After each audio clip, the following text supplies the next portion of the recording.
Nickel. Prête pour le Ouais. clap? Ok. 1, 2, 3. Salut Marie, Salut. est-ce que tu peux te présenter? Je m'appelle Marie, je viens de Belgique et je fais une mission de corps européen de solidarité à Montauban. Est-ce que tu peux nous parler un peu de ta mission? Oui. Je suis au service information jeunesse du Grand Montauban. Du coup, mes missions, c'est promouvoir la mobilité auprès des jeunes. Je fais aussi partie du conseil local de la jeunesse. Et je fais des animations sur le temps entre midi et 14 auprès des jeunes lycéens. Est-ce que tu peux nous expliquer ce que c'est le corps européen de solidarité? C'est une mission de volontariat pour les jeunes entre 18 et 30 ans. Les missions, ça va être vraiment de tout. Tu auras l'écologie, la santé, le sport, le bien-être, aide à la personne. Ce qui est chouette avec le corps européen, c'est que tout est gratuit, tout est accessible dans le sens où on a un logement sur place qui est pris en compte, les billets d'aller-retour sont remboursés et on reçoit aussi de l'argent de poche. Les missions peuvent aller de 2 semaines, donc c'est assez court, jusqu'à maximum 1 an.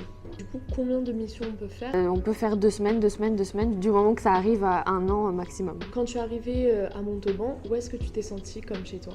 J'aime bien mon petit chez moi, mon petit appartement, je m'y sens bien, donc je dirais que c'est là.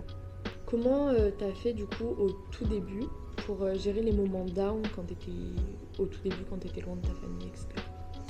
Même encore maintenant, je dirais que je garde énormément contact, je les appelle assez souvent, on s'appelle assez souvent. D'ailleurs, ma maman est là, elle m'attend. Donc elle m'a fait une surprise, elle est arrivée. Mais c'est aussi prendre du temps pour soi parce que faut savoir que, en tout cas moi, mes objectifs c'était vraiment apprendre à me découvrir. Comment est-ce que je suis au quotidien toute seule, parce que je ne sais pas, parce que je vis avec ma maman en Belgique, donc je savais pas du tout ce que c'est de se retrouver seule face à soi-même. Donc je prends encore toujours du temps pour moi, je vais dans des musées, je vais au cinéma. C'est assez difficile, surtout les premiers jours, on se demande mais pourquoi je suis partie alors qu'avec mes proches tout se passait très bien, on était très heureux et là je vais toute seule, je ne sais pas où. Donc ouais, je dirais que les premiers jours c'est assez difficile quand même. Est-ce que tu penses que à la fin de ta mission CES, le CES t'aura un peu changé dans le bon sens, dans le sens où tu seras peut-être plus indépendante, tu sauras mieux gérer des projets, etc. Oui, en fait, je pense que dans tous les cas, un projet, peu importe lequel il est, te change. Que ce soit une expérience, partir à l'étranger ou découvrir un nouveau boulot. Là, je ne me rends pas encore compte parce que je suis vraiment dedans. Mais je veux dire, je sens quand même que je prends plus confiance en moi parce que je développe des projets, je fais de l'animation avec des jeunes. J'ai participé au salon d'enseignement supérieur. Du coup, toute la journée, je renseignais des gens sur la mobilité, quelque chose que j'avais jamais fait déjà. Parler de la mobilité, c'est quelque chose vraiment de nouveau, mais assez naturel parce que finalement, ça se passe très bien. Et voilà. Est-ce que tu recommandes le CES?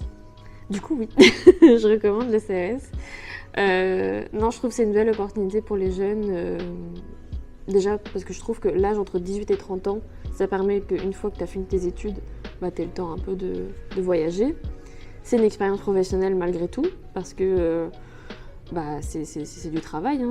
Malgré que ce soit un volontariat, c'est quand même considéré comme un travail. Sur le CV aussi, c'est hyper intéressant de savoir que tu as voyagé, tu as dû parler, tu as dû apprendre une nouvelle langue, tu as dû développer des projets avec d'autres gens. Donc oui, je recommande le CES. Est-ce qu'il y a des modalités d'accueil, des modalités d'inscription? Est-ce qu'il faut parler une langue? Est-ce qu'il y a des prérequis, etc.? Non, normalement non. Je dirais que pour être assez à l'aise, il faudrait avoir des petites bases en anglais. Parce qu'il faut savoir qu'une fois que une mission vous intéresse et que vous postulez, il y a un premier entretien du coup en vidéo. Et souvent, ça se fait en anglais.